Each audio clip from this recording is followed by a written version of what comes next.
بسم اللہ الرحمن الرحیم طلع البدر علينا من ثنيات الوداع وجب الشكر علينا ما دعا صحابہ کرام کا کیا مقام اور مرتبہ ہے اور صحابہ کرام کے کیا حقوق ہمارے اور آپ کے اوپر ہیں. نبی حضرت محمد مصطفیٰ صلی اللہ علیہ وسلم کی ہے. اب ظاہر بات ہے ایسی ذات کی مدد کے لیے، ایسے ذات کے ساتھ کی صحبت کے لیے، ایسی ذات کا تعاون کرنے کے لیے اللہ تبارک و تعالی ایسے ہی لوگوں کا انتخاب کرے گا جو اس کے مناسب، اس کے لائق ہوں گے. نبیوں کے بعد دوسرے تمام مخلوقات کو جب دیکھا تو صحابہ کرام کے دل کو سب سے بہتر، سب سے پیارا اور سب سے محبوب بنایا.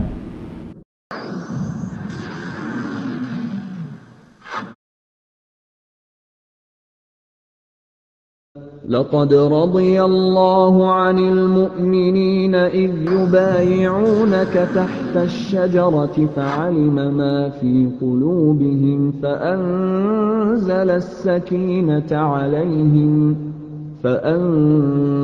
السكينة عليهم وأثابهم فتحا قريبا ومغانم كثيرة يأخذونها وَكَانَ اللَّهُ عَزِيزًا حَكِيمًا.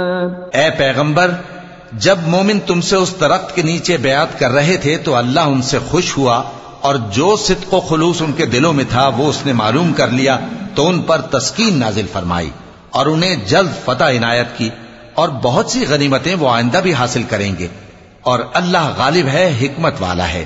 الرحمن الرحیم. الحمدللہ رب العالمین الرحمن الرحیم مالک یوم الدین ونشهد ان لا الہ الا اللہ ونشهد ان سیدنا ومولانا محمدا عبده ورسوله ارسله الى الناس کافة بشیرا ونذیرا. اما بعد فإن خیر الحدیث کتاب اللہ وخیر الهدی هدی محمد صلی اللہ علیہ وسلم وشر الأمور محدثاتها وكل محدثة بدعة وكل بدعة ضلالة وكل ضلالة في النار.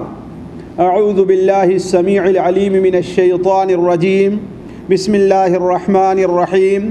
محمد رسول الله والذين معه أشداء على الكفار رحماء بينهم تراهم ركعا سجدا يبتغون فضلا من الله ورضوانا سيماهم في وجوههم من أثر السجود ذلك مثلهم في التوراة ومثلهم في الإنجيل كزرع أخرج شطأه فآزره فاستغلظ فاستوى على سوقه يعجب الزراع ليغيظ بهم الكفار وعد الله الذين آمنوا وعملوا الصالحات منهم مغفرة وأجرا عظيما.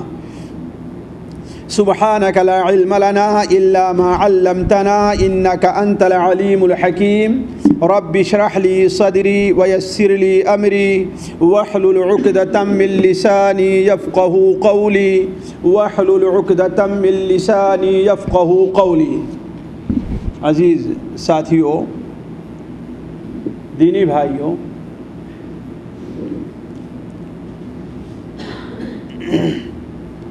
جن لوگوں نے ہمارے نبی حضرت محمد مصطفیٰ صلی اللہ علیہ وسلم کا ساتھ کیا ہے اور آپ کے ساتھ رہے ہیں، انہیں ہم لوگ اپنی زبان میں کیا کہتے ہیں؟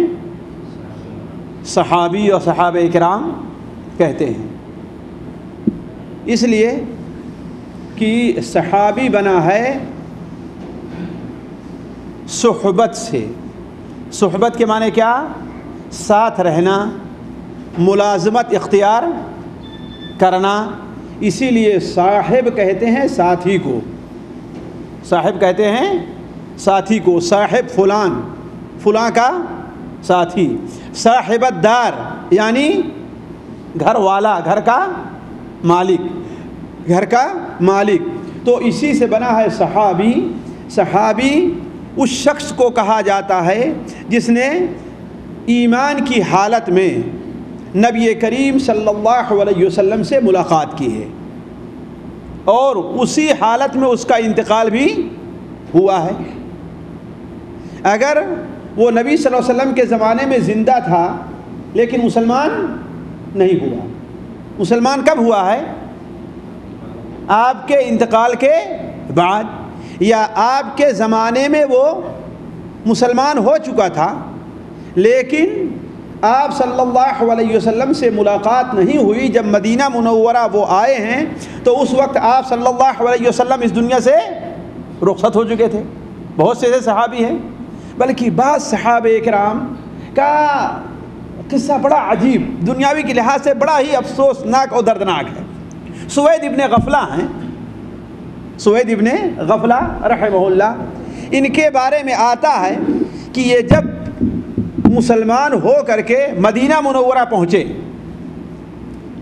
مسلمان ہو کر کے یہ مدینہ منورہ پہنچے تو اس وقت اللہ کے رسول صلی اللہ علیہ وسلم کو دفن کر کے لوگ فارغ ہوئے تھے.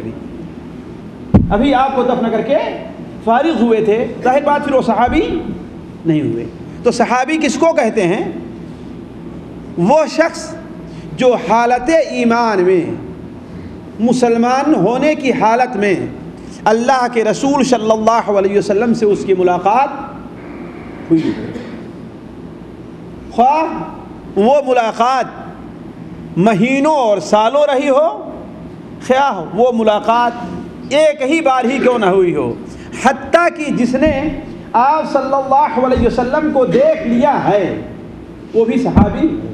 مثال کے طور پر وہ بچہ جو آپ کے زمانے میں پیدا ہوا، ظاہر بات ہے ابھی 2 سال 3 سال 4 سال 5 سال عمر ہے کہ نہیں؟ 3 سال 4 سال 5 سال عمر ہے. اس نے آپ کو دیکھا تو آپ صلی اللہ علیہ وسلم کو، لیکن کوئی چیز اسے یاد ہوگی؟ کچھ یاد نہیں ہے. جیسے مثال کے طور پر ان میں سے ایک کا نام لے، وہ کون ہے؟ حضرت عبداللہ ابن حضرت محمد ابن ابی بکر ہیں. محمد ابن ابی بکر ہیں. آپ صلی اللہ علیہ وسلم کا انتقال ہوا تو چند مہینے کے تھے، یہ چند مہینے کے تھے. کیوں؟ اس لیے کہ آپ صلی اللہ علیہ وسلم جب حج کے لیے تشریف لے جا رہے تھے تو جہاں آج ابیار علی ہے، ابیار علی میقات ہے، وہیں پر ان کی پیدائش ہوئی تھی. ظاہر بات آپ صلی اللہ علیہ وسلم کو دیکھا تو انہوں نے، لیکن آپ سے ملاقات رہی ان کی، یعنی اس معنی میں کہ آپ کی باتیں سنی ہو، آپ سے کچھ گفتگو کی ہو، آپ سے کچھ باتیں کی ہو، یہ چیز ان کو حاصل نہیں ہے. لیکن صحابہ کرام ان کا شمار ہے. تو اگر کسی نے مجرد دیکھ لیا ہے، بلکہ اگر کسی نے دیکھا نہیں، آپ صلی اللہ علیہ وسلم کے پاس آئے، آپ کے پیچھے نماز پڑھی، آپ صلی اللہ علیہ وسلم کے خطبے کے اندر شریک رہے، لیکن نابینا تھے، آپ کو دیکھ نہیں سکے، تو وہ بھی صحابی ہے نا، ان کا بھی شمار صحابی میں ہے. لہذا ہم یہ کہتے ہیں کہ صحابی وہ شخص ہے جس کی ملاقات نبی کریم صلی اللہ علیہ وسلم سے ہوئی ہو.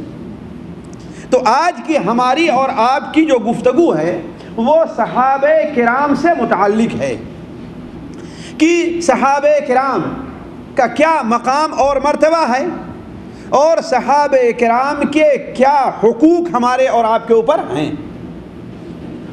لیکن اس سے پہلے ایک سوال یہ ہے، اس کا میں جواب دیتا ہوں کہ آخر ہم اتنے اہتمام کے ساتھ صحابہ کرام کا ذکر کیوں کر رہے ہیں؟ صحابہ کرام کا تذکرہ، اس کے لیے مستقل کتابیں لکھی جاتی ہیں، مستقل دروس دیے جاتے ہیں، اور ان کے بارے میں عام مسلمانوں سے الگ ہٹ کر کے کوئی خاص عقیدہ ہے جو ان کے بارے میں رکھا جاتا ہے. آخر ایسا کیوں؟ اس کی وجہ ساتھیوں بڑی کھلی ہوئی ہے. سب سے بڑی وجہ تو یہ ہے کہ انہیں وہ شرف حاصل ہے جس شرف کی تمنا حضرت موسیٰ علیہ السلام بھی کرتے رہے کہ آپ صلی اللہ علیہ وسلم کا ساتھ رہیں، ہے نا؟ یعنی نبی کریم صلی اللہ علیہ وسلم اللہ تبارک و تعالیٰ کے نزدیک سب سے پیارے، سب سے محبوب اور سب سے برگزیدہ ہیں، اور ہمارا یہ ایمان ہے کہ تمام مخلوقات میں، جن و انس میں سب سے افضل ذات کس کی ہے؟ ہمارے نبی حضرت محمد مصطفیٰ صلی اللہ علیہ وسلم کی ہے۔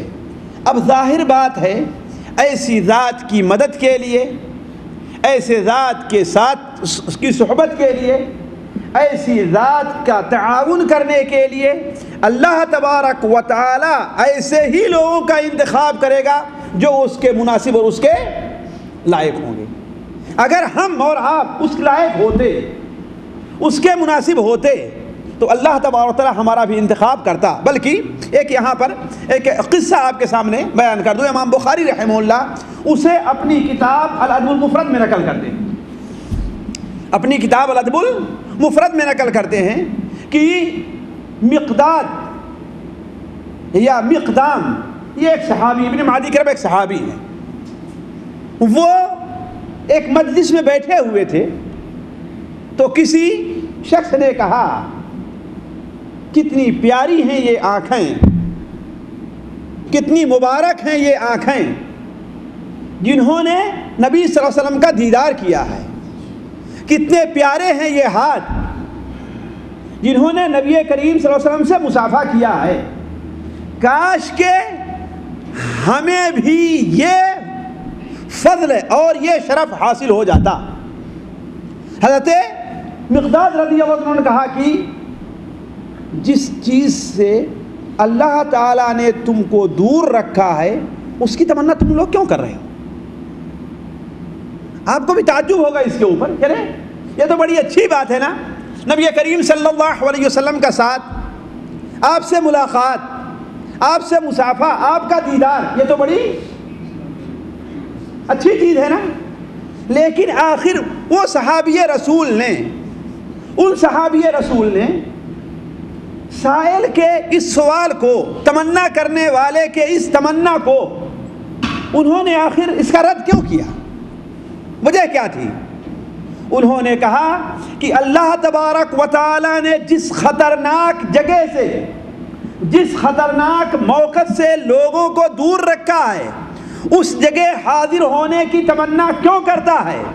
کہا ہم لوگ اس حال میں تھے کہ ساری دنیا کے لوگ ہمارے اور نبی صلی اللہ علیہ وسلم کے خلاف تھے۔ صورتحال یہی تھی، یہ صورتحال یہ تھی کہ باپ اپنے بیٹے کے سامنے تلوار لے کر کے کھڑا تھا، بیٹا اپنے باپ کو قتل کرنے کے لیے تیار تھا، ماں اپنے بیٹے کو چھوڑ دی تھی، بیٹا اپنے باپ کو چھوڑ دے رہا تھا۔ پتہ نہیں تم لوگ یہ ساری تکلیفیں اور یہ سارے مناظر تم اسے دیکھ پاتے، برداشت کر سکتے؟ نہیں برداشت کر پاتے تھے۔ پتہ نہیں اس وقت تمہارا کیا حال ہوتا۔ کہا ہم نے ایسے لوگوں کو دیکھا جو بڑے عقل مند تھے، بڑے سمجھدار تھے، لیکن اللہ تبارک و تعالی نے انہیں جہنم میں ڈال دیا۔ کیوں؟ نبی کریم صلی اللہ علیہ وسلم کی مخالفت کی وجہ سے۔ تو تم لوگ اس منظر کی تمنا کر رہے ہو، اس حالت کی تمنا کر رہے ہو جو حالت بڑی خطرناک تھی، کہ اس وقت کسی کا نبی کریم صلی اللہ علیہ وسلم کے اوپر صرف خرچ کر دینا، مدد کرنا اور بات ہے، نبی صلی اللہ علیہ وسلم کا ساتھ دینا اور بات ہے، صرف آپ کو کوئی چیز دے دینا، آپ پر صدقہ کر دینا، یہ اپنے کو پورے معاشرہ سے کٹ کر کے اور اس کا بائیکاٹ ہونے جانے کے مرادف تھا، ہے کہ نہیں؟ یہ صورتحال تھی نا۔ تو جہاں یہ صورتحال ہو، ایسے موقف کی کوئی انسان تمنا کیوں کرتا ہے؟ تو میں عرض کر رہا تھا کہ صحابہ کرام کا ذکر اس لیے بھی ضروری ہے کہ انہوں نے ہمارے نبی حضرت محمد مصطفیٰ صلی اللہ علیہ وسلم کا ساتھ اختیار کیا۔ اللہ تبارک و تعالی نے انہیں اپنے نبی کے مدد کے لیے، اپنے نبی کی صحبت کے لیے، اپنے نبی صلی اللہ علیہ وسلم کے ساتھ ہونے کے لیے اللہ نے ان کا انتخاب کیا ہے۔ اسی لیے امام بلکہ حضرت عبداللہ ابن مسعود رضی اللہ عنہ بیان فرماتے ہیں کہ اللہ تبارک و تعالیٰ نے تمام مخلوقات جن و انس میں عمومی طور پر اور خصوصی طور پر تمام انسانوں کے دلوں کو دیکھا، کا جائزہ لیا، تو سب سے بہتر اور پیارا اور صاف ستھرا اور عمدہ دل کس کا پایا؟ نبی صلی اللہ علیہ وسلم کا پایا۔ اسی لیے اپنے رسالت کے خاتمے کے لیے اللہ تبارک و تعالیٰ نے ان کا انتخاب کیا ہے کہ نہیں؟ ہمارے نبی صلی اللہ علیہ وسلم تمام نبیوں میں سب سے آخر میں آئے ہیں، تمام رسولوں میں سب سے آخر میں ہے، لیکن سب سے افضل اور بہتر ہے۔ ویسے بھی آپ لوگ بھی جانتے ہیں، ہے کہ نہیں ہے، کہ دنیا کے لحاظ سے بھی ماں باپ کا جو سب سے چھوٹا بچہ ہوتا ہے وہ سب سے پیارا رہا کرتا ہے کہ نہیں ہے؟ تو اللہ تبارک و تعالی نے نبی کریم صلی اللہ علیہ وسلم کو سب سے اونچا مقام دیا، اور پھر فرمایا حضرت عبداللہ بن مسعود نے کہ نبیوں کے بعد دوسرے تمام مخلوقات کو جب دیکھا تو صحابہ کرام کے دل کو سب سے بہتر، سب سے پیارا اور سب سے معتبر پایا۔ لہذا اللہ تبارک و تعالیٰ نے صحابہ کرام کو نبی صلی اللہ علیہ وسلم کی صحبت اور ساتھ کے لیے ان کا انتخاب کر لیا۔ تو پہلی وجہ تو یہ ہے۔ دوسری وجہ یہ کہ صحابہ کرام کا جو زمانہ ہے، نبی کریم صلی اللہ علیہ وسلم کے زمانے سے لے کر کے قیامت تک کے جتنے زمانے آئیں گے، تو بلکہ آپ سے پہلے بھی جتنے زمانے گزر چکے ہیں، نبی کریم صلی اللہ علیہ وسلم کے عہد مبارک کو چھوڑ کر کے جس میں صحابہ ہی رہ رہے تھے، یہ زمانہ سب سے بہتر زمانہ مانا گیا ہے۔ خیر القرون قرنی، سب سے بہتر زمانہ کون ہے؟ سب سے بہتر زمانہ ہونے کا علماء متعدد معنی بیان کرتے ہیں۔ ایک معنی یہ بیان کرتے ہیں کہ دین اسلام اپنی حقیقی صورت میں وہاں پر موجود تھا۔ صحابہ کرام کے زمانے بدعت نہیں تھی، خرافات نہیں تھی۔ صحابہ کرام کے زمانے میں اس کم مسلمانوں کے اندر ضلالت اور گمراہی کہیں نام کی چیز نہیں پائی جاتی تھی، یہ تھی تو بہت کم تھی اور چھپے چھپے لوگ تھے۔ زیادہ جو بدعتیں پیدا ہوئی ہیں وہ صحابہ کرام کے بعد۔ تو چونکہ سب سے بہتر زمانہ ہے، لہذا ایک مسلمان کو اس زمانے کا اپنی عاقبت بنانے کے لیے جائزہ بھی لینا چاہیے۔ تیسری بات یہ ہے کہ نبی کریم صلی اللہ علیہ وسلم اور امت کے درمیان واسطہ کون سے لوگ؟ جی ہمیں نبی صلی اللہ علیہ وسلم کی بات کہاں سے معلوم ہوئی ہے؟ صحابہ کرام ہی کے ذریعے تو معلوم ہوئی ہے۔ صحابہ کرام ہی نے بتایا کہ آپ نماز اس طریقے سے پڑھ رہے تھے، آپ کا کھانے کا انداز یہ تھا، آپ نے اس چیز کو جائز کہا اور اس چیز کو ناجائز کہا، ہے کہ نہیں؟ یہ کس کے ذریعے ہم کو ملی ہے؟ جی صحابہ کرام ہی کے ذریعے۔ اس طریقے سے بہت سی وجوہات ہیں جس کی بنیاد پر ہمیں اور آپ کو صحابہ کرام کا تذکرہ پڑھنا سننا چاہیے، اور خصوصی طور پر جس لیے اس درس ہم نے رکھا ہے وہ یہ سوچنا چاہیے کہ ان کے بارے میں ایک مسلمان، ایک مومن، خصوصاً اہل سنت والجماعت جو سب سے اچھے مسلمان ہیں، ان کا عقیدہ کیا ہونا چاہیے۔ دیکھیے دوسری بات ہم یہ دیکھ لیں کہ صحابہ کرام کی تعداد کتنی ہے۔ ایک چلتے ہوئے اس بات پر بھی ایک نظر ڈالیں، صحابہ کرام تعداد کتنی ہے؟ صحیح طور پر صحابہ کرام کی تعداد معلوم نہیں ہے، صحیح طور پر کتنے ہیں۔ البتہ یہ یقینی ہے کہ ان کی تعداد ہزاروں سے تجاوز کر کے لاکھ کے قریب یا لاکھ سے کچھ اوپر پہنچتی ہے۔ ان کی تعداد ہزاروں سے تجاوز کر گئی ہے، لاکھ یا اس سے اوپر جا کر کے پہنچتی ہے۔ البتہ اس کی تحدید کیا ہے، یہ ایک مشکل تھی کہ کتنی ان کی تعداد بالضبط تھی، یہ چیز ایک مشکل کام ہے۔ لیکن ہمیں یہ عقیدہ رکھنا چاہیے، ہمیں یہ جاننا چاہیے کہ صرف جس طریقے سے اپنے کو مسلمان کہلانے والی ایک ناپاک جماعت یہ کہتی ہے کہ صحابہ کرام صحیح طور پر جو صحابی تھے وہ 5-6 سے آگے بڑھے ہوئے نہیں تھے، باقی دوسرے لوگوں کا ایمان صحیح نہیں تھا، اور اپنی کتابوں میں لکھا بھی بہت۔ اگر کوئی آگے بڑھا ہے تو وہ جا کر کے 17 تک بتائے ہیں کہ ہاں صرف 17 لوگ مسلمان تھے، اور باقی سارے کے سارے لوگ آپ صلی اللہ علیہ وسلم کے انتقال کے بعد مرتد ہو گئے، نعوذ باللہ من ذالک۔ یہ بات کیا ہے؟ 100% ہی نہیں بلکہ 1000% جھوٹ ہے، اور یہ ان کے جھوٹے ہونے کی سب سے بڑی دلیل ہے، جس کی تھوڑی سی وضاحت میں بھی آپ کے سامنے کروں گا بعد میں اگر موقع ملا تو صحابہ کرام کی تعداد 6 نہیں، 17 نہیں، 18 نہیں، 100، 200، 1000، 2000 نہیں، بلکہ صحابہ کرام کی تعداد ہزاروں سے تجاوز کر کے لاکھ یا لاکھ سے بھی زیادہ ہے۔ اس کی دو ایک مثالیں میں آپ کے سامنے پیش کرتا ہوں۔ مثال کے طور پر آپ صلی اللہ علیہ وسلم کی سب سے آخری مہم جو کافروں کے خلاف تھی وہ کون تھی؟ جی کسی بھائی پہ یاد ہے؟ سب سے آخری مہم، جی آپ جس میں شریعت آپ کی مہم، میں نہیں پوچھ رہا ہوں کہ آپ نے کیا بھیجا۔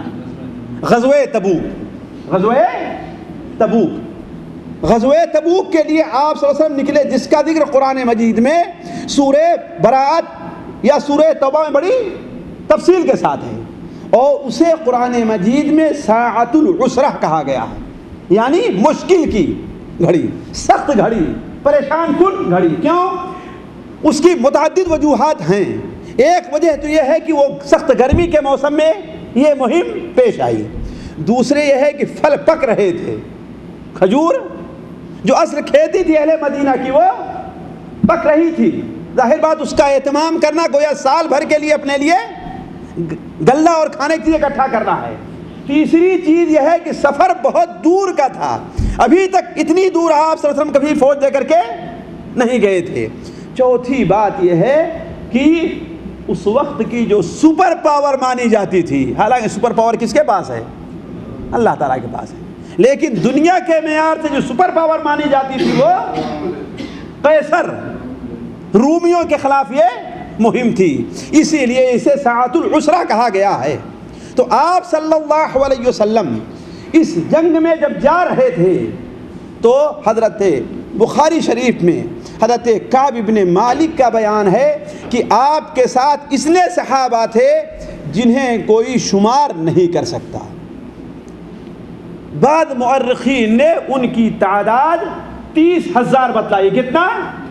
30,000 بتلائی ہے کہ صرف 17 تھے وہ لوگ، کہ صرف 6 تھے۔ کتنی بتائی ہے؟ 30,000۔ حضرت کعب بن مالک رضی اللہ تعالیٰ عنہ کا مشہور قول ہے کثیر ولا یجمعہم کتاب حافظ، کسی لکھنے والے، کسی کاتب، کسی محرر کی کتاب دفتر انہیں لکھ نہیں سکتا، اتنی ان کی تعداد تھی۔ بلکہ بعض روایات میں ان کی تعداد تو بعض علماء نے، جیسا کہ امام ابن صلاح نے اپنی کتاب مقدمہ کے اندر لکھا ہے کہ 70,000 بتائی گئی ہے۔ کتنے لوگ تھے؟ اور ظاہر بات ہے یہ سارے لوگ نہیں تھے، عورتیں الگ تھی جو نہیں گئی، بچے الگ تھے۔ کچھ لوگوں کو آپ نے مدینہ منورہ کی نگرانی کے لیے، کچھ لوگ بادیہ کے علاقے میں تھے، اور کتنے صحابی ہیں جن کا انتقال اس سے پہلے ہو چکا تھا۔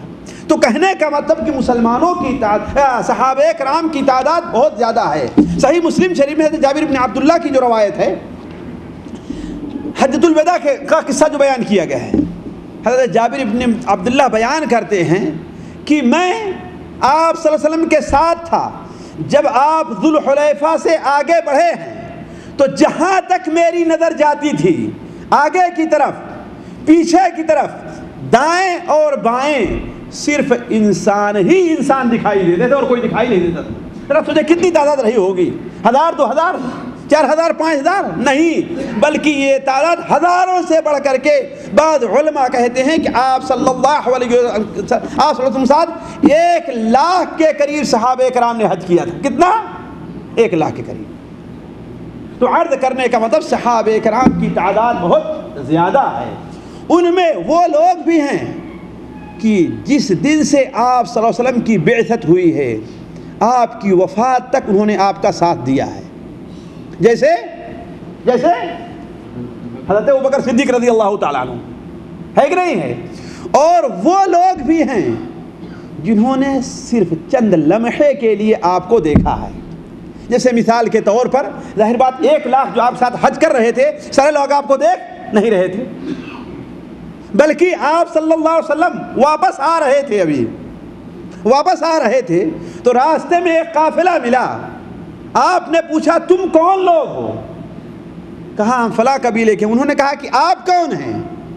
یعنی اتنی بھیڑ میں آپ کو دیکھ بھی نہیں سکے تھے. تو آپ نے کہا میں اللہ کا رسول. تو ایک عورت نے ایک بچے کو اٹھایا کہ اے اللہ کے رسول صلی اللہ علیہ وسلم کیا اس کا حج ہے کہ نہیں ہے؟ تو آپ نے کیا فرمایا کہ ہاں اسے حج ہے، البتہ اس کا اجر کس کو ملے گا؟ پھر اور سوال ہے، کسی نے اپنے والد کے بارے میں اور متعدد سوالات کیے. تو کہنے کا مطلب ان صحابہ کرام میں وہ صحابہ کرام بھی ہیں جنہوں نے آپ صلی اللہ علیہ وسلم کا ساتھ اس دن سے دیا تھا جس دن سے آپ کو نبی بنایا گیا ہے، اور آپ کی وفات تک آپ کے ساتھ رہے ہیں. جیسے حضرت ابوبکر صدیق رضی اللہ عنہ، حضرت علی بن ابی طالب رضی اللہ عنہ، حضرت فاطمہ رضی اللہ تعالی عنہا، ہے کہ نہیں؟ اور بعض صحابی ان میں وہ بھی ہیں جنہوں نے چند لمحوں کے لیے آپ کو دیکھا ہوگا. اس لیے علماء کہتے ہیں صحابہ کرام کے طبقات اور درجات ہیں، تمام صحابہ ایک مقام پر نہیں ہیں. بلکہ اگر مجھ سے بھول نہیں ہو رہی ہے تو امام محمد ابن سعد زہری نے اپنی کتاب طبقات کے اندر صحابہ کرام کو 12 طبقوں میں تقسیم کیا. لیکن ہمیں اس سے مطلب نہیں، ایک عام آدمی ہونے کے ناطے ہمیں جو مطلب ہے یہ ہے، یہ صحابہ کرام جو تھے ان کے اندر فرق مراتب تھے. سب سے اونچا مقام ان صحابہ کرام کو حاصل ہے جنہیں قرآن مجید میں السابقون الاولون کہا گیا ہے. یہ علماء کیا کہتے ہیں انہیں؟ سابقین اولین. یعنی اس سے مراد کیا ہے؟ وہ صحابہ ہیں جنہوں نے، وہ صحابہ مراد ہیں جو انہوں نے اسلام قبول کرنے میں جلدی سے کام لیا ہے، دیر نہیں لگی. آپ نے اپنی دعوت پیش کی اور اسلام قبول کر لیا ان لوگوں نے، ہے کہ نہیں ہے؟ یہ کون سے لوگ ہیں؟ علماء، بعض علماء کہتے ہیں کہ یہ وہ لوگ ہیں جنہوں نے ہجرت حبشہ سے پہلے اسلام قبول کیا ہے. ہجرت حبشہ سے پہلے اسلام قبول کیا ہے. بعض علماء کہتے ہیں کہ نہیں، یہ وہ لوگ ہیں جنہوں نے ہجرت مدینہ سے پہلے اسلام قبول کیا ہے. بعض علماء غزوہ بدر کے بھی صحابہ کو شامل کرتے ہیں، لیکن زیادہ بہتر رائے یہ ہے کہ یہ وہ لوگ ہیں جنہوں نے ہجرت حبشہ سے پہلے اسلام قبول کیا ہے. وہ بھی سابقین اولین جنہوں نے ہجرت سے پہلے قبول کیا تھے مدینہ سے، لیکن اصل اس کے حقدار وہی صحابہ کرام ہیں جو ہجرت حبشہ سے پہلے انہوں نے اسلام قبول کیا تھا. اسی طریقے سے وہ صحابی ہیں ان کے بعد جو غزوہ بدر کے اندر شریک رہے ہیں. غزوہ بدر کس سن میں پیش آیا ہے؟ کسی بھائی کو معلوم ہے کس سن میں پیش آیا؟ مجھے اسی طرف متوجہ کرنا ہے، یہ ہمیں نبی کی تاریخ ہے، یہ یاد کرنے کی چیز ہے. نبی سے اتنے بڑے محبت کے دعوے رہتے ہیں، اتنے لمبے لمبے دعوے ہیں. بلکہ ایک صاحب ایک بار کہنے لگے کہ مولوی صاحب آپ کو کیا معلوم ہے، اگرچہ ہم نے داڑھی نہیں رکھی ہے، ہمارے پاس موچ نہیں ہے، مجھ سے نماز میں کوتاہی ہوتی ہے، لیکن سینہ میرا پھاڑ کر کے دیکھیں تو اللہ کے نبی کی محبت سے بھرا ہوا ملے گا. ہم نے کہا اللہ کے نبی کو ایسے محبت کی ضرورت نہیں ہے، ایسی محبت تو آپ سے ابو طالب نے بھی کی ہے، لیکن جنت میں گئے؟ بولیے، جنت میں گئے ابو طالب جی؟ تو اس محبت کی ضرورت نہیں. وہ محبت چاہیے جو شرعی محبت ہے، یعنی آپ صلی اللہ علیہ وسلم کے جو فرامین ہیں اس کے مطابق عمل کیا جائے.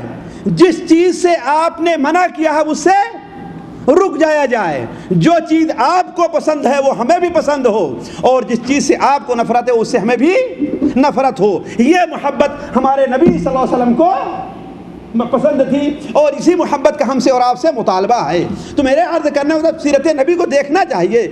یہ بڑی معمولی سی چیز ہے جو ہر مسلمان کو معلوم ہونا چاہیے کہ ہاں بھائی وہ بڑی بڑی کون سی غزوات ہیں، وہ کون سی لڑائیاں ہیں جو نبی کریم صلی اللہ علیہ وسلم کو کفار کے ساتھ پیش آئی، جس میں کس میں آپ کو کیسے کامیابی ہوئی، کس میں آپ کو کیا نقصان اٹھانا پڑا. یہ معمولی سی بات ہے، اس کو یاد رکھنا چاہیے. تو غزوہ بدر کس سن میں پیش آئی خالصہ؟ سن 2 ہجری کے اندر، سن 2 ہجری میں. اور کس کے ساتھ پیش آئی؟ یا کہ یہودیوں کے ساتھ؟ جی کس کے ساتھ تھی؟ یہود کے ساتھ تھی کہ مشرکین مکہ کے ساتھ تھی؟ جی ہاں، مشرکین مکہ کے ساتھ. ان کی تعداد کتنی تھی مشرکین مکہ کی؟ 1000 وہ لوگ نکلے تھے جس میں سے 100 واپس چلے گئے، لیکن 900 تھے. اور مسلمانوں کی تعداد کتنی تھی جی؟ 313 یا 314، 313 یا 314. مسلمان تعداد میں کم تھے، ہتھیار میں کم تھے، کھانے پینے کے سامان میں کم تھے، اور کفار ہر اعتبار سے مسلمانوں سے زیادہ تھے. لیکن اللہ تبارک و تعالی مسلمانوں کو ان پر غالب کرنا چاہتا تھا، لہذا اللہ تبارک و تعالی نے وہ صورتحال پیدا کی کہ یہی نہیں کہ صرف مسلمان جیتے، بلکہ 70 کافروں کو مارا ہے اور 70 کو قیدی بنایا ہے. تو یہ صحابی وہ صحابہ جو غزوہ بدر میں شریک تھے، ان کو اللہ تبارک و تعالی نے بڑا اونچا مقام دیا. بلکہ صحیح بخاری شریف وغیرہ میں ہے کہ آپ صلی اللہ علیہ وسلم نے بیان فرمایا ہے کہ جو صحابی جو شخص غزوہ بدر میں شریک تھا، اس کو وہ کبھی بھی جہنم میں نہیں جائے گا. بلکہ بڑی دلچسپ بات یہ ہے، اور صحیح بخاری شریف میں یہ بات ہے کہ آپ صلی اللہ علیہ وسلم کے پاس ایک بار حضرت جبرائیل تشریف لے آئے. آپ کے پاس حضرت جبرائیل تشریف لے آئے تو حضرت جبرائیل نے آپ سے پوچھا کہ جو مسلمان غزوہ بدر میں شریک تھے ان کا آپ کے نزدیک کیا مقام، آپ انہیں کیسا سمجھتے ہیں؟ آپ نے فرمایا انہیں ہم سب سے اچھا اور بہتر مسلمان سمجھتے ہیں. تو حضرت جبرائیل نے کہا کہ اسی طریقے سے جو فرشتے غزوہ بدر میں شریک تھے ان فرشتوں کا مقام بھی دوسرے فرشتوں کے مقابلے میں زیادہ اور بہتر ہے کہ نہیں؟ تو غزوہ بدر میں جو مسلمان شریک تھے اللہ تبارک و تعالیٰ انہیں بڑا اونچا مقام دیا ہے. اور قرآن مجید میں یہ کہا ہے فئۃ تقاتل فی سبیل اللہ واخری کافرۃ یرونہم مثلہم رائے العین، یعنی انہیں اللہ تعالیٰ نے مسلمان اور اپنے راستے میں جہاد کرنے والا بتایا ہے، اور دوسروں کو جو کافر تھے انہیں کے مذمت کی ہے. اسی طریقے سے کچھ صحابی وہ ہیں جو بیعت رضوان کے اندر شریک تھے، ان کا بھی بڑا اونچا مقام حاصل ہے. قرآن مجید میں اللہ تعالیٰ نے ان کو یہ مقام دیا ہے لَقَدْ رَضِيَ اللَّهُ عَنِ الْمُؤْمِنِينَ إِذْ يُبَايِعُونَكَ تَحْتَ الشَّجَرَةِ. اللہ تعالیٰ ان مسلمانوں سے راضی ہو گیا جو آپ کے ہاتھ پر درخت کے نیچے بیعت کر رہے تھے. ان کی تعداد کل کتنی تھی قاری صاحب جی؟ ان کی تعداد کتنی تھی؟ بیعت رضوان میں شریک ہونے والے مسلمانوں کی تعداد کتنی تھی؟ 1400 تھی. جی ہاں، دیکھیے یہاں بھی جو ہے پیپر آؤٹ ہوتا ہے نا خیانت کی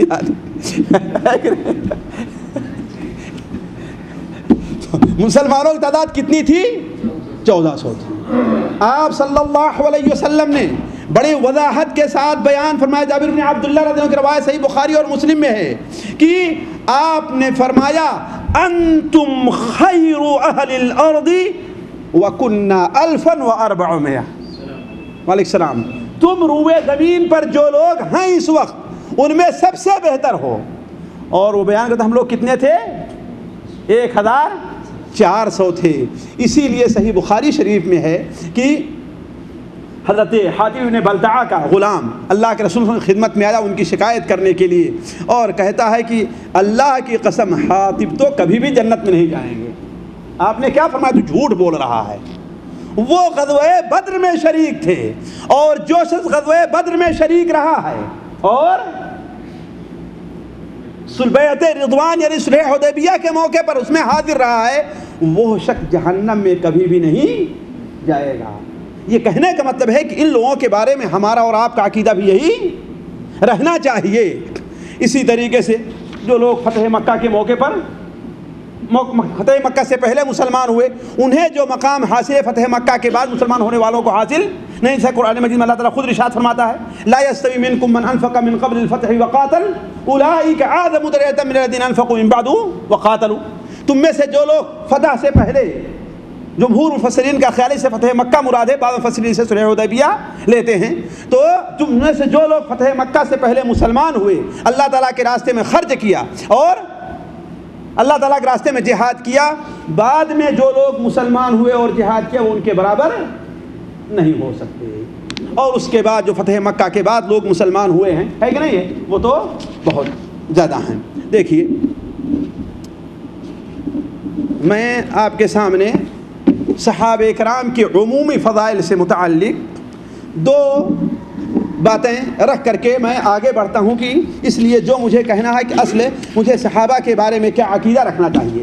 پہلی چیز تو یہ ہے کہ ہماری اس بات سے آپ لوگوں کو بھی پتہ چلا ہوگا کہ اللہ تبارک و تعالی نے صحابہ کرام کو بڑا اونچا مقام دیا، اور خود اللہ کے رسول صلی اللہ علیہ وسلم مجھے بڑا اونچا مقام دیا ہے۔ اللہ تبارک و تعالی نے قرآن مجید اگر آپ پڑھتے جائیے تو آپ کو دسیوں آیتیں، ایک دو نہیں، دسیوں آیتیں، 20 25 50 آیتیں، بعض علماء نے تو متعدد آیتیں ایسے ذکر کی جس کے اندر خصوصی طور پر صحابہ کرام کی فضیلت بیان کی گئی ہے۔ یہ میرے کہنے کا یہ مقصد ہے کہ دیکھیے یہ موٹی موٹی سی باتیں ہیں، ہمیں یاد رکھنا چاہیے۔ آج مثال کے طور پر ایک شیعہ آتا ہے، ایک بدین آتا ہے، ایک رافضی آتا ہے جو صحابہ کرام کے مخالف ہے، ہمارے سامنے حضرت ابوبکر کی برائیاں بیان کرنا شروع کرتا ہے، حضرت عمر کی برائیاں نعوذ باللہ من ذلک کرنا شروع کرتا ہے، اور ہم خاموش جاتے ہیں۔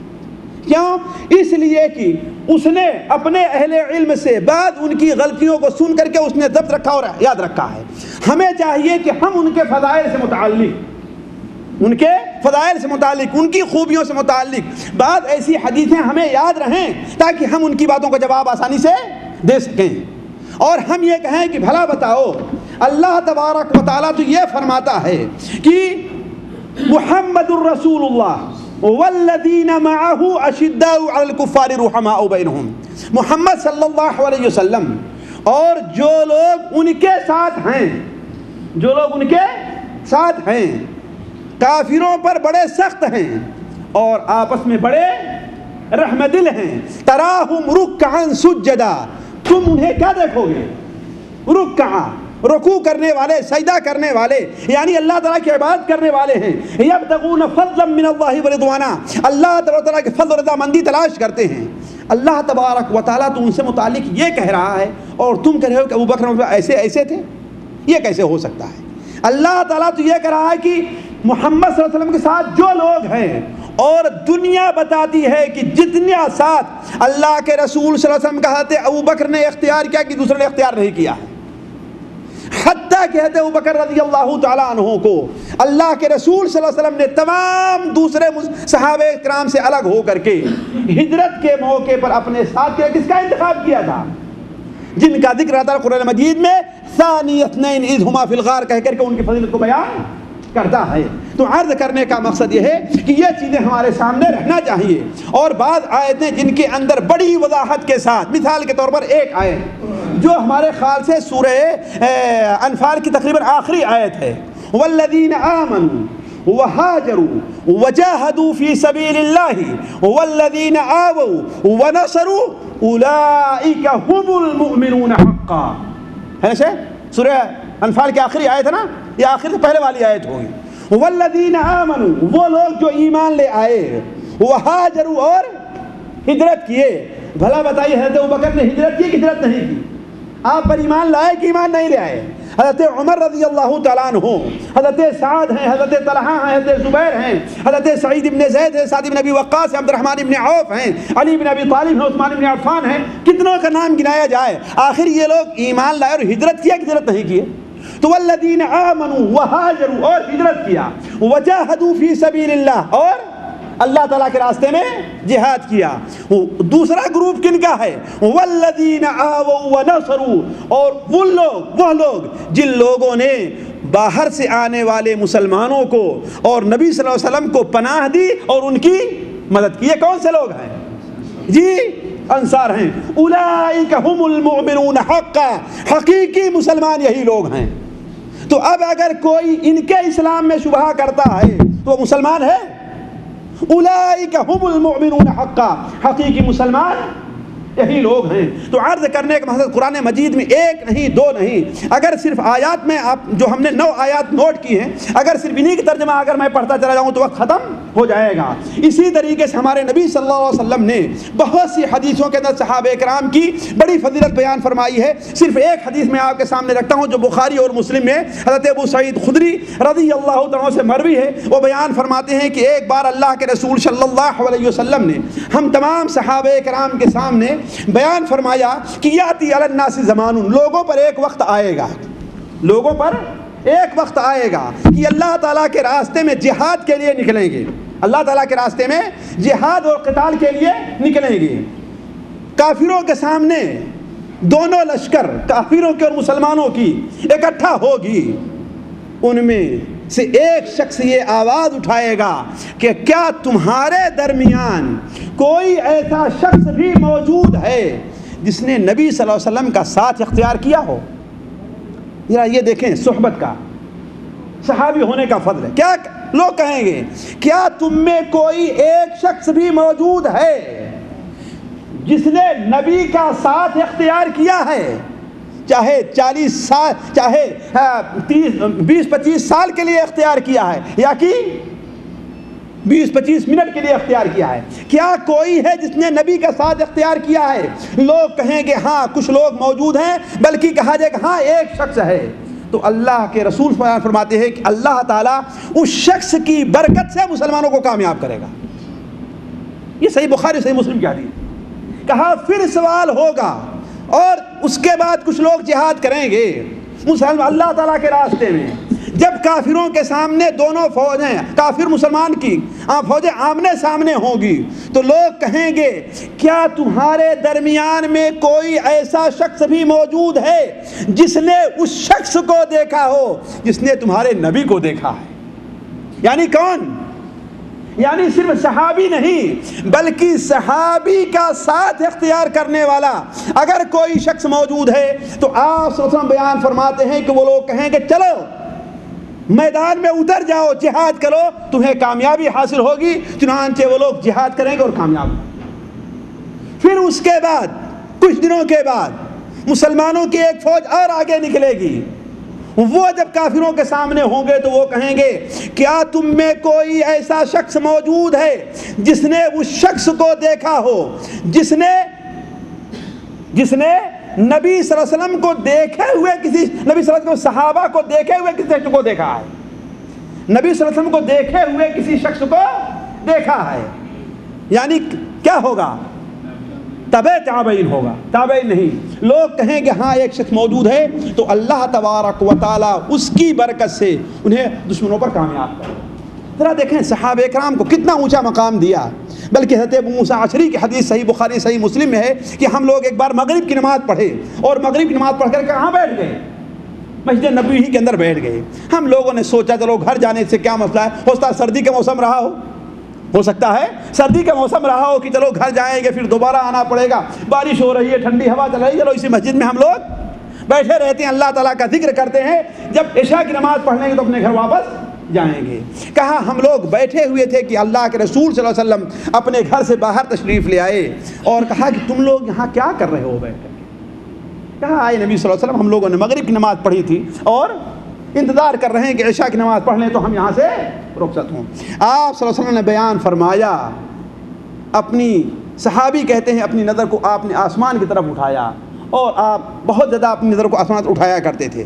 اس کے بعد آپ نے بیان فرمایا کہ اے لوگو دیکھو یہ تارے آسمان کے لیے باعث امان ہیں، جب تک آسمان میں تارے موجود ہیں آسمان ٹوٹے پھاٹے گا نہیں، اور میں اپنے صحابہ کے لیے باعث امان ہوں، جب تک میں زندہ ہوں میرے صحابہ پر وہ چیزیں، میرے صحابہ کے ساتھ وہ حادثات پیش نہیں آئیں گے جو میری وفات کے بعد پیش آنے والے ہیں۔ جب میرا انتقال ہو جائے گا تو اللہ تعالیٰ نے جو کچھ مقدر کیا وہ پیش آئے گا، اور میرے صحابہ اہل زمین کے لیے باعث امان۔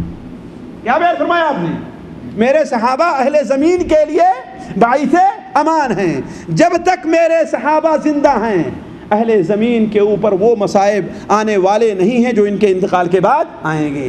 جب ان کا انتقال ہو جائے گا تو صورتحال یہ پیش آئے گی۔ اس سے پتہ چلتا ہے کہ صحابہ کرام کا بڑا اونچا مقام تھا۔ اب آتے ہیں، دو چار نقطے اور رہ گئے ہیں لیکن میں اس کو چھوڑ کر کے اس طرف آتا ہوں کہ ہمارے اہل سنت والجماعت کا صحابہ کرام کے بارے میں کیا عقیدہ ہے۔ یہ بڑے اختصار کے ساتھ آپ کو لیکن ٹو دی پوائنٹ چند نوٹ میں آپ کے سامنے رکھنا چاہتا ہوں۔ دیکھیے، اس سے پہلے یہ سن لیجئے کہ اللہ کے رسول صلی اللہ علیہ وسلم کے انتقال کے بعد مسلمانوں میں ہلکا سے ایک اختلاف پیدا ہوا، لیکن اللہ تبارک تعالیٰ نے حضرت عمر رضی اللہ عنہ، حضرت ابوبکر صدیق رضی اللہ عنہ کی حکمت اور ان کی عقل مندی اور ان کے تقوی اور پرہیزگاری کی وجہ سے اس اختلاف کو اللہ تعالیٰ نے مٹا دیا۔ پھر معاملہ چلتا رہا، سارے کے سارے مسلمان آپس میں ایک ہو کر رہے۔ حضرت عمر فاروق رضی اللہ عنہ کے زمانے میں، حضرت عثمان غنی کے زمانے کے تقریباً 6 سال تک معاملہ بالکل درست رہا۔ 6 سال گزر جانے کے بعد ایک یہودی یمن کا عبداللہ ابن سبا نامی وہ مسلمان ہو کر کے آیا اور مسلمانوں میں فتنہ پھیلانا اس نے شروع کر دیا، اور سب سے پہلے اس نے ایک حدیث گڑھ کر بیان کی، یعنی اللہ کے رسول پر جھوٹ بولا۔ وہ کیا کہ ہر نبی کا ایسا شخص ہوتا ہے جسے نبی وصیت کر کے جاتا ہے، اور اس نبی کی وصیت، اس نبی نے کس کو وصیت کی ہے؟ حضرت علی رضی اللہ عنہ۔ یہ کہہ کر کے اپنا فتنہ پھیلانا اس نے شروع کر دیا۔ شام میں تھا، وہاں سے بھگایا گیا، یمن سے بھگایا گیا، عراق سے بھگایا گیا، آخر میں جا کر کے مصر کی سرزمین کو اس نے اپنے لیے اور اپنے افکار کے لیے مناسب پایا اور وہاں اپنا فتنہ پھیلانے لگا۔ نتیجہ یہ ہے کہ کچھ لوگوں کی ایک جماعت ہوئی اور حضرت عثمان غنی رضی اللہ عنہ کے خلاف اس نے فتنے پیدا کیے، افواہیں پھیلائی کہ اپنے لوگوں کو، اپنے گھر والوں کو، اپنے خاندان والوں کو نوازتے ہیں اور انہیں کو دیتے ہیں، دوسرے لوگوں کو نہیں دیتے۔ نتیجہ ہے کہ ایک فتنہ کھڑا ہوا اور حضرت عثمان غنی کے خلاف بلوائی مدینہ منورہ میں داخل ہو کر کے انہیں شہید کر دیا۔ اس طریقے سے ان کے انتقال کے بعد مسلمان تقریباً 3 گروپ میں بٹ گئے تھے۔ 2 گروپ میں پہلے بٹے، لیکن حضرت علی کے ابھی چند ہی سال گزرے رہے ہوں گے، بلکہ چند مہینے ہی گزرے تھے کہ مسلمان 3 گروپ میں بٹ گئے۔ ایک تو خارجیوں کا گروپ تھا، دوسرا شیعوں کا تھا، اور تیسرا عام مسلمانوں کا تھا۔ شیعہ حضرات یہ کہا کرتے تھے کہ اہل بیت یعنی حضرت علی رضی اللہ تعالیٰ عنہ کو انہی کو خلافت ملنی چاہیے تھی، اور باقی دوسرے لوگوں نے ان کی خلافت پر قبضہ کر لیا ہے۔ عام مسلمان کہتے تھے نہیں، خلافت حضرت ابوبکر کو جو ملی ہے وہ حق ملی ہے، حضرت عمر کو جو ملی ہے حق ملی ہے، حضرت عثمان کو جو ملی ہے حق ملی ہے۔ اللہ کے رسول صلی اللہ علیہ وسلم نے خصوصی طور پر کسی کو وصیت نہیں کی تھی، آپ کا اشارہ حضرت ابوبکر کی طرف تھا اور وہ معاملہ رہا، یعنی یہ عام مسلمانوں کی رائے تھی۔ اور ایک جماعت جو خارجیوں کی پیدا ہوئی وہ یہ کہا کرتے تھے کہ نعوذ باللہ من ذالک، حضرت علی ہوں وہ، حضرت عثمان ہیں وہ، حضرت طلحہ اور زبیر ہیں وہ، یا حضرت معاویہ ہیں، حضرت عمر، یہ سارے کے سارے لوگ نعوذ باللہ من ذالک کافر ہیں۔ یہ کن کا کہنا تھا؟ خارجیوں کا۔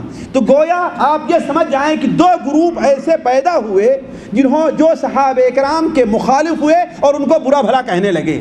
ایک تو شیعہ حضرات کا گروپ اور دوسرے خوارج کا گروپ، ایک شیعہ کا گروپ ایک خوارج کا گروپ، یہاں تک کہ شیعہ حضرات کا سارا زور ہی اسی کے اوپر صرف ہونے لگا کہ حضرت علی رضی اللہ تعالیٰ عنہ کے حق کو لوگوں نے غصب کر لیا ہے۔ بات یہاں تک پہنچی کہ شیعہ حضرات یہاں تک کہہ گئے کہ نبی کریم صلی اللہ علیہ وسلم کے انتقال کے بعد سارے کے سارے مسلمان مرتد ہو گئے تھے، نعوذ باللہ من ذالک، صرف 6 آدمی باقی تھے جو اسلام کے اوپر باقی تھے۔ بعض بدبختوں نے یہاں تک کہہ دیا، اور آج بھی کتابیں موجود ہیں اس وقت جس نے سب سے بڑا اسلام کا نعرہ، اسلامی جمہوریت کا نعرہ جس بدبخت نے بلند کیا، اس نے بھی اپنی کتاب میں لکھا نعوذ باللہ من ذالک کہ حضرت ابو بکر و عمر مسلمان نہیں تھے بلکہ منافق تھے، حاشا للہ۔ اور یہ کفر ہے، اہل سنت والجماعت کے نزدیک یہ چیز کیا ہے؟ کفر ہے۔ اس لیے کہ اللہ تعالیٰ قرآن مجید میں جس چیز کی شہادت دے دے، حضرت ابوبکر کی فضیلت قرآن مجید میں بیان ہو جائے، وہ نعوذ باللہ کیسے کافر ہو سکتے؟ اللہ تعالیٰ کو معلوم نہیں تھا؟ نعوذ باللہ من ذالک۔ تو ان دونوں گروپوں کی تردید میں اہل سنت والجماعت جو تھے انہوں نے اپنے عقیدے کے اندر یہ بات داخل کر لی کہ صحابہ کرام کی کیا اہمیت ہے اور ان کا کیا مقام، اور جو بھی کتاب سن 200 ہجری کے بعد عقیدے پر لکھی گئی ہے اس میں یہ بات ضرور ہے، بلکہ احمد ابن حنبل رحمہ اللہ جن کا انتقال 264 میں ہے، انہوں نے اپنی کتاب کے اندر بھی لکھا ہے کہ صحابہ کرام کے بارے میں مسلمانوں کا کیا عقیدہ ہونا چاہیے، خواہ سنہ کے اندر ہو یا فضائل صحابہ کے اندر ہو۔ تو اہل سنت والجماعت کا صحابہ کرام کے بارے میں کیا عقیدہ ہے وہ 3 سطر ہے جو امام طحاوی حنفی رحمہ اللہ اپنی کتاب میں لکھتے ہیں، وہ پڑھ کر کے میں سناتا ہوں۔ امام طحاوی رحمہ اللہ فرماتے ہیں کہ ہم اصحاب رسول صلی اللہ علیہ وسلم سے محبت کرتے ہیں، ان میں سے کسی کی محبت میں غلو نہیں کرتے۔ غلو کا معنی کیا ہے؟ یعنی جو ان کا مقام ہے اس سے اوپر اٹھا دیتے ہیں۔ جیسے شیعوں نے حضرت علی کے بارے میں غلو کیا نا، کہ جو ان کا مقام تھا کہ حضرت ابوبکر عمر سے بعد ان کا مقام ہے، کیا کیا؟ انہیں کہاں پہنچا دیا؟ حضرت ابوبکر عمر سے آگے پہنچا دیا، ہے کہ نہیں؟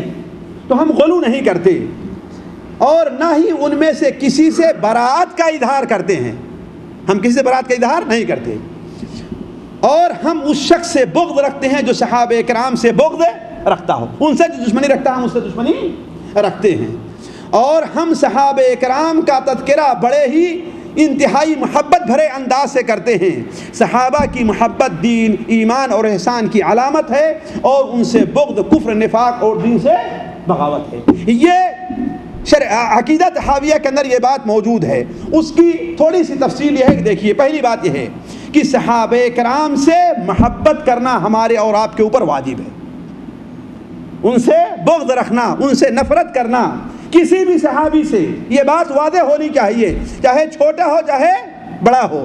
اس لیے ہمارے یہاں بہت سے لوگ ابو بکر و عمر سے محبت کا دعویٰ تو کرتے ہیں، لیکن حضرت معاویہ، عمرو بن عاص، مغیرہ ابن شعبہ ان کے بارے میں بددنی کے شکار ہیں۔ یہ اہل سنت والجماعت کا عقیدہ نہیں ہے۔ ان کا عقیدہ کیا ہے؟ جو بھی صحابی ہے چاہے چھوٹا ہے یا بڑا ہے، ہم اس کے مقام اور مرتبے کا لحاظ رکھتے ہیں اور اس سے محبت کا، اس لیے کہ اللہ کے رسول صلی اللہ علیہ وسلم نے ارشاد فرمایا کہ اللہ فی اصحابی لا تتخذوهم غرضا، میرے صحابہ کے بارے میں اللہ کا خوف کرو، ان کے اوپر لعن و طعن نہ کرو، جس نے ان سے محبت کیا اس نے میری وجہ سے ان سے محبت کیا ہے، اور جس نے ان سے بغض رکھا اس نے میری وجہ سے ان سے بغض رکھا ہے۔ گویا صحابہ کرام سے بغض رکھنا کسی صحابی سے اللہ کے رسول صلی اللہ علیہ وسلم گویا کہ بغض رکھنا ہے۔ اس لیے یہ سب سے بڑی اہم بات یہ ہے کہ صحابہ کرام سے محبت کی جائے۔ آپ نے انصار کے بارے میں بڑے واضح طور پر بیان فرما دیا، آیت الایمان حب الانصار و آیت النفاق بغض الانصار۔ انصار سے محبت ایمان کی نشانی ہے اور انصار سے بغض کیا ہے؟ نفاق کی نشانی ہے۔ دوسری بات کہ صحابہ کرام کے لیے ہمیں دعا اور استغفار کرنا چاہیے، ان کے لیے ہمیں دعائیں کرنی چاہیے۔ اسی لیے اہل سنت والجماعت کا ایک شعار بن چکا ہے، جب کسی صحابی کا نام آتا ہے کیا کہتے ہیں وہ؟ جی کیا کہنا چاہیے؟ رضی اللہ عنہ۔ کسی کے بارے میں کہا گیا اس کا مطلب کیا ہے کہ وہ رضی اللہ عنہ کا معنی کیا ہوتا ہے؟ جی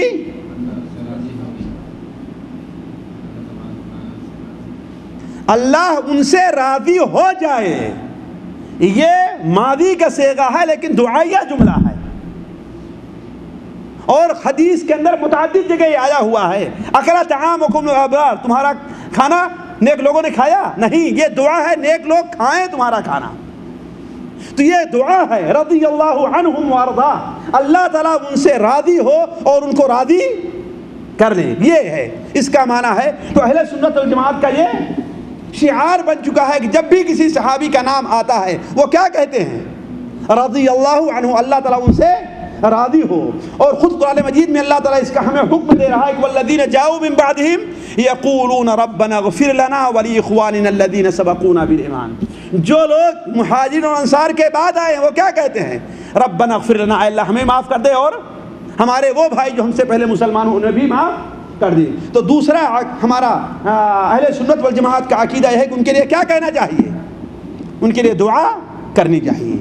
تیسرا یہ ہے کہ ان کے جو فضائل صحیح حدیث کے اندر موجود ہیں ان کے ان فضائل کو اقرار کیا جائے، جیسے حضرت ابوبکر ہیں، حضرت عمر ہیں، حضرت عثمان ہیں، حضرت علی ہیں، ان تمام لوگوں کے فضائل جو ہے، حضرت عائشہ ہیں، حضرت عبداللہ ابن عمر ہیں، حضرت عبداللہ ابن عمر ہیں، حضرت عمرو ابن عاص ہیں، ہشام ابن عمر ہیں، حضرت فاطمہ ہیں، ان تمام لوگوں کے جو فضائل، حضرت معاویہ رضی اللہ تعالیٰ عنہ ہیں۔ اور بدقسمتی سے بہت سے لوگ جو اپنے کو اہل سنت والجماعت کہتے ہیں وہ حضرت معاویہ، حضرت عمرو ابن عاص، حضرت مغیرہ ابن شعبہ ان کے بارے میں کیا ہیں؟ بدنی کے شکار، جبکہ اللہ کے رسول فرمایا تھے معاویہ کے بارے میں اللہم اجعلہ ہادیا مہدیا، اے اللہ تعالیٰ انہیں ہدایت کے راستے پر چلنے والا اور لوگوں کو ہدایت کے راستے پر چلنے والا بنا دے، جی چلانے والا بنا دے، ہے کہ نہیں؟ ہدایت کے راستے پر چلنے والا اور لوگوں کو چلانے والا بنا دے، یہ معمولی سی فضیلت ہے، معمولی دعا ہے۔ اور آپ نے ایک جگہ بیان فرمایا اللہم علم المعاویۃ الکتاب والحساب وقہ العذاب، اے اللہ تعالیٰ معاویہ کو کتاب کا علم دے دے، انہیں حساب کا علم دے دے، اور عذاب سے انہیں محفوظ رکھ لے۔ تو عرض کرنے کا مقصد کہ جن صحابہ کرام کی جو فضیلت قرآن اور حدیث میں ثابت ہے اس پر ہمیں یقین رکھنا چاہیے۔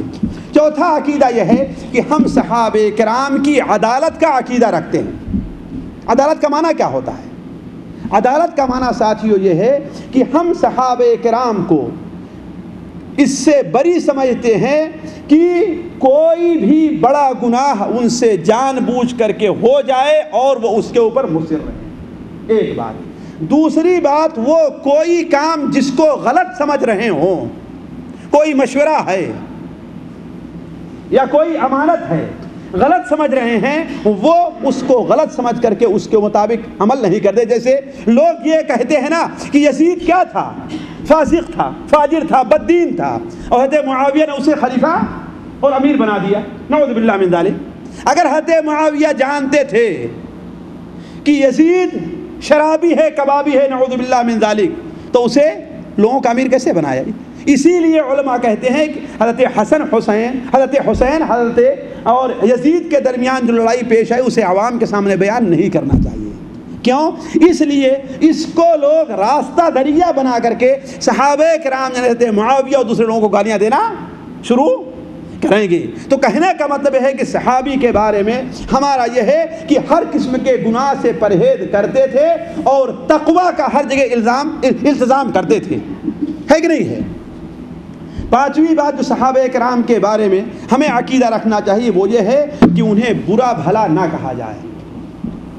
اس کا مطلب کیا ہے؟ برابر ان کی عیب جوئی نہ کی جائے۔ حدیث شریف میں ایک الفاظ ہیں، یہاں شیخ موجود ہیں، من سب اصحابی، جو صحابہ کرام کو برا بھلا کہے، عیب جوئی کرے۔ لوگ اس کا ترجمہ گالی دینا کرتے، سبا کا ترجمہ گالی دینا نہیں آتا ہے۔ کوئی کسی کو اس کی ماں بہن کی گالی نہیں دیتا، کیا ہے؟ ان کی عیب جوئی کرنا، ان سے جو غلطیاں اور کوتاہیاں ہوئی ڈھونڈ ڈھونڈ کر کے نکالنا، ان کو برا کہنا، یہ چیز کیا ہے؟ اہل سنت والجماعت کے عقیدے میں داخل نہیں ہے۔ اسی لیے ان کا آپس میں جو اختلاف ہوا اس کے بارے میں ہمیں کیا کرنا؟ خاموشی اختیار کرنا چاہیے۔ ہمارا یہ ایمان ہونا چاہیے کہ دونوں نے جو کچھ کیا ہے اپنی سمجھ سے حق سمجھ کر کے کیا ہے، البتہ ہے کہ ان سے غلطی ہو سکتی ہے۔ جیسا کہ یہ حدیث بڑے واضح ہے، صحیح بخاری شریف میں ہے نا کہ حضرت خالد بن ولید ایک بار حضرت عبد الرحمن ابن عوف کو کچھ سخت بات کہے گئے، تو اللہ کے رسول کو جب یہ بات معلوم ہوئی تو آپ نے کیا کہا؟ لا تسبوا اصحابی، میرے صحابہ کو برا بھلا نہ کرو، ان کی عیب جوئی نہ کرو، اس لیے کیا کہا؟ ارے بھائی ہاں، جس نے صحابہ کو گالی دیا اس نے مجھے گالی دیا۔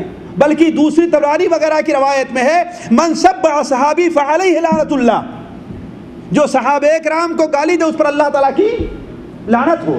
ترمذی شریف کی ایک روایت ہے کہ جب کسی شخص کو سنو کہ صحابہ کرام کو برا بھلا کہہ رہا ہے تو کہو تم میں جو برا ہے اس پر اللہ تعالیٰ کی لعنت ہو۔ تو بھلا بتائیے صحابہ کرام کو برا بھلا کہنے والے کو اللہ کے رسول صلی اللہ علیہ وسلم ملعون کرا دیں، معمولی بات نہیں۔ بلکہ ذرا ایک منٹ ذرا غور کریں گے، حضرت عمر فاروق رضی اللہ تعالیٰ عنہ کو یہ بھی گوارا نہیں تھا کہ کوئی کسی صحابی کی بات کو رد کر دے۔ چنانچہ حافظ ابن حجر رحمہ اللہ علیہ الصحابہ فی تمییز صحابہ میں حضرت عبداللہ ابن مسعود کے ترجمے میں نقل کرتے ہیں کہ ایک بار انہوں نے ایک شخص سے کہا کہ اے نوجوان، تو اپنے کپڑے کو، اپنے تہبند کو ٹکنے سے اونچا کر لے۔ تو کہا کہ وہ دیکھیے آپ کا بھی تو نیچا ہے۔ اس نے کیا کہا؟ وہ دیکھیے آپ کا بھی تو نیچا ہے۔ کہا دیکھو میرا جو ہے وہ ٹکنے تک نہیں پہنچا اور میری پٹلیوں میں تھوڑا سا ٹیڑھا پن ہے، اس لیے ہم نے تھوڑا سا نیچا کیا ہوا ہے۔ حضرت عمر فاروق رضی اللہ تعالیٰ عنہ کو جب یہ بات معلوم ہوئی، اس شخص کو بلایا اور اس کے اوپر درے لگائے اور کہا کہ تیری مجال کہ ایک صحابی کی بات کو رد کر دے تو۔ بلکہ الصارم المسلول کے اندر علامہ ابن تیمیہ رحمہ اللہ نقل کرتے ہیں کہ حضرت عمر ابن خطاب کے بیٹے عبید اللہ نے ایک بار مقداد رضی اللہ تعالیٰ عنہ کو کچھ برا بھلا کہہ دیا۔ حضرت عمر کو خبر ملی تو کہا کہ لوہار کو بلاؤ، حداد کو بلاؤ، جلاد کو بلاؤ، اس کی زبان پکڑ کر کے کاٹ دیتے ہیں تاکہ آج سے کوئی بھی شخص کسی صحابی کو کوئی برا بھلا نہ کہہ سکے۔ دوسرے صحابہ کرام بیچ میں داخل ہوئے تو اپنے بیٹے کی زبان جو کاٹنے والا کو انہوں نے چھوڑا ہے۔ تو صحابہ کرام کو یہ مقام دیا ہے حضرت عمر فاروق اور اللہ تبارک تعالیٰ نے، اس لیے صحابہ کرام میں سے کسی کو چھوٹا ہے یا بڑا ہے کوئی بھی غلطی ان کی نکالنی نہیں چاہیے۔ اور آخری بات ہمارے خیال سے یہ ہے کہ صحابہ کرام کی تعظیم اور توقیر کرنی چاہیے۔ ان کا نام لینا، ابو ہریرہ یہ کہتا ہے، ابو بکر یہ کہتا ہے، نہیں ہے۔ آپ صلی اللہ علیہ وسلم فرمایا اکرموا اصحابی، میرے صحابہ کی تعظیم اور تکریم کرو، ان کا نام لیا جائے تو عزت سے لیا جائے، احترام سے لیا جائے، ان کی بات کو ایسے ارے چلو یہ کسی کا قول ہوگا، یہ کسی نے کوئی بات کی ہوگی، ایسے کر کے ان کی باتوں کو رد نہ کر دیا جائے۔ اسی طریقے سے صحابہ کرام کی غلطیوں کو اچھالا نہ جائے۔ ظاہر بات وہ بھی انسان تھے، فرشتے نہیں تھے، ہے کہ نہیں؟ انسان تھے، فرشتے نہیں تھے، اور غلطی انسان ہی سے ہوا کرتی ہے۔ حضرت ابو بکر سے بھی غلطی ہو سکتی ہے، حضرت عمر سے بھی غلطی ہو سکتی ہے، لیکن کسی کے غلطی ہونے کے یہ معنی نہیں کہ اس کی غلطیوں کو اچھالا جائے، نہیں، اس کے اوپر پردہ اسے چھپایا جائے۔ آپ دیکھیں، آپ کا دوست ہو، آپ کا بھائی ہو، اگر اس سے کوئی غلطی ہوتی ہے تو آپ لوگ اس کو پیپر لکھ کر کے لٹکا دیا کرتے ہیں، اعلان یا اخبار میں دے دیتے ہیں۔ یہ کیسا کون کرتا ہے؟ جو اس کا دشمن رہا کرتا ہے، اور دوست اسے چھپاتا ہے، اسے کم کرنے کی کوشش ہے کہ نہیں؟ تو صحابہ کرام کی غلطیوں کے بارے میں یہ ہونا چاہیے کہ ان کی غلطیوں کو اچھالا نہ جائے۔ اسی لیے واللہ آپ دیکھ لیجئے، اہل سنت والجماعت نے اس چیز کا التزام کیا ہے، اور حضرت علی رضی اللہ تعالیٰ عنہ کی کسی ایک کوتاہی کا بھی ذکر آپ کو کتابوں کے اندر نہیں ملے گا، برخلاف اس کے شیعہ اور رافضیہ بدبختوں نے، یہ اس منحوس جماعت نے حضرت عمر رضی خصوصی طور پر ان کی ایک ایک کوتاہیوں کو، اور 1000% ایک دو نہیں بلکہ اگر 100 غلطیاں آتی ہیں تو ان میں ایک ہی کہیں صحیح ہوگی، 99 غلط ہوتی ہیں، ان کی طرف غلط منسوب کیا ہے۔ تو اہل سنت والجماعت کا کیا عقیدہ ہے کہ صحابہ کرام کی غلطیوں کو اچھالا نہ جائے، اس کے اوپر پانی پھیرا جائے، اس کو جو ہے اسی طریقے سے ان کے آپس کے جو اختلافات ہیں ان کو حدیث مجلس نہ بنایا جائے۔ کیا مطلب ہے؟ یعنی ان کو ارے بھائی حضرت علی نے تو یہ غلطی کی، حضرت معاویہ کی یہ غلطی تھی کہ ان کے سامنے تھا تلوار لے کر، حضرت علی اتنے فضیلت والے تھے، اتنا بڑا اونچا مقام تھا، آپس میں جو ان کا اختلاف ہوا ہے، خواہ حضرت علی اور طلحہ و زبیر کا اختلاف ہو، حضرت علی اور حضرت معاویہ کا اختلاف ہو، حضرت علی اور عمرو بن عاص کا اختلاف ہو، حضرت عبداللہ بن زبیر یا کسی اور کا اختلاف ہو، اسے عام لوگوں کے سامنے یا عام مجلس میں یا عام کتابوں میں لکھنا نہیں چاہیے۔ اللہ کے رسول صلی اللہ علیہ وسلم کا صاف فرمان ہے طبرانی وغیرہ میں کہ اذا ذکر اصحابی فامسکوا، جہاں میرے صحابہ کا ذکر آ جائے وہاں پر تم، یعنی ان کا آپس کے اختلاف کا ذکر آ جائے، آپس میں کوئی غلطیوں کا ہے، لڑائی کا ہے، تو اس کے بارے میں تم کیا ہے، خاموش ہو جاؤ، کہو کہ یہ ان کا معاملہ تھا، اللہ تعالیٰ کے پاس وہ پہنچ گئے ہیں، ہمیں ان کی تعظیم، ان کی عزت، ان کی تکریم کرنی چاہیے۔ اور آخری بات جس پر میں اپنی بات کو ختم کرتا ہوں کہ وہ یہ ہے کہ دین سے متعلق صحابہ کرام کی جو خدمتیں ہیں ان کا اعتراف کیا جائے، ان کے علم کا اعتراف کیا جائے، اور یہ جانا جائے کہ دین کو ہم سے زیادہ انہوں نے سمجھا، صحابہ کرام نے ہم سے زیادہ دین کو سمجھا ہے۔ اگر کسی حدیث کا کوئی مفہوم، کسی آیت کا کوئی مفہوم صحابہ کرام سمجھ رہے ہیں تو ہمیں اس کا کوئی دوسرا مفہوم لینے کی اجازت نہیں ہے کہ نہیں ہے؟ اس لیے کہ اللہ کے رسول صلی اللہ علیہ وسلم ان کے درمیان موجود تھے، آپ پر قرآن نازل ہوتا تھا اور آپ اس کی تفسیر صحابہ کرام کے سامنے بیان کیا کرتے تھے۔ تو اس لیے اگر کسی آیت کا یا کسی حدیث کا ایک مفہوم صحابہ کرام لیتے ہیں تو ہمیں اس کا دوسرا مفہوم لینے کی، اسی میں یہ چیز بھی داخل ہے کہ ہمارے بعض فقہاء نے جو یہ تقسیم کر دیا صحابہ کرام کی کہ بعض صحابہ فقیہ ہیں اور بعض صحابہ فقیہ نہیں ہے، نعوذ باللہ من ذالک، یہ بھی صحابہ کرام کی بے حرمتی ہے، ان کی تعظیم نہیں ہے۔ اور دلچسپی کے لیے اسی بات پر ایک واقعہ ذکر کر کے میں اپنی بات ختم کرتا ہوں۔ امام سخاوی رحمہ اللہ اپنی کتاب الاعلان بالتوبیخ کے اندر نقل کرتے ہیں، الاعلان توبیخ کے اندر نقل کرتے ہیں کہ ابو اسحاق شیرازی نے سنا کہ القاضی ابو طیب الطبری بیان کر رہے تھے کہ ہم لوگ جامع منصور کے اندر ایک درس کے اندر شریک تھے، تو ایک خراسانی نوجوان وہاں پر آیا اور کسی مسئلے پر بحث کرنے لگا. وہ مسرات کا مسئلہ جو ہے اہل علم جانتے ہیں، وہ بڑا مشہور ہے، اس کے اوپر وہ بحث کرنے لگا. تو ہمارے استاد نے ایک حدیث پیش کی کہ حضرت ابو ہریرہ رضی اللہ تعالیٰ بیان فرماتے ہیں کہ اللہ کے رسول صلی اللہ علیہ وسلم نے ایسا فتویٰ دیا ہے.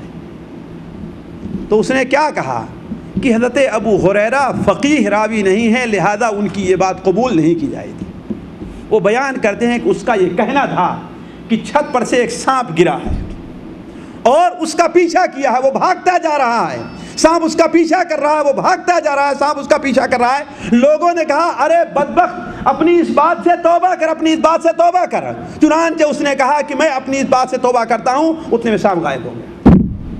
تو صحابہ کرام کی علمیت کا اعتراف کیا جائے، ان کے علم کو مانا جائے، اللہ کے رسول صاحب جو چیز نقل کرتے ہیں اسے قبول کر لیا جائے. تو ساتھیوں، بڑے ہی اختصار کے ساتھ یہ چند باتیں تھیں جو صحابہ کرام کے مقام اور مرتبے اور خصوصی طور پر ان کے بارے میں ہمارا اور آپ کا کیا عقیدہ ہونا چاہیے، ہمارا آپ کا کیا عقیدہ ہونا چاہیے. ان سے محبت کرنا، ان کے لیے دعا کرنا، ان کی غلطیوں کو نہ اچھالنا، ان کی علمیت کا اعتراف کرنا ہے کہ نہیں ہے، اور ان کے آپس کے اختلاف کے بارے میں خاموشی اختیار کرنا. یہ ساری چیزیں ان کے بارے میں جو فضیلتیں اللہ کے رسول سے ثابت ہے اس کا ماننا، یہ سارے ان کے جو حقوق ہمارے اوپر ہیں اسے مانا جائے، اور یہ ہمارے اہل سنت والجماعت کے عقیدے کا ایک حصہ ہے. اللہ تبارک و تعالیٰ سے دعا ہے کہ اللہ تعالیٰ ہمیں اور آپ کو صحابہ کرام کی محبت اور ان کے طریقے پر زندہ رکھے اور اسی پر ہماری اور آپ کی وفات ہو. اللہ تعالیٰ ہمارے اور آپ کے دل میں صحابہ کرام کی محبت ڈال دے. اللہ تعالیٰ ہمارے اور آپ کے دل میں صحابہ کرام کی عظمت اور احترام ڈال دے. اللہ تعالیٰ ہمیں ان کے طریقے پر چلنے کی توفیق عطا فرمائے. سبحانک اللہم و بحمدک، اشہد ان لا الہ الا انت، استغفرک و اتوب الیک.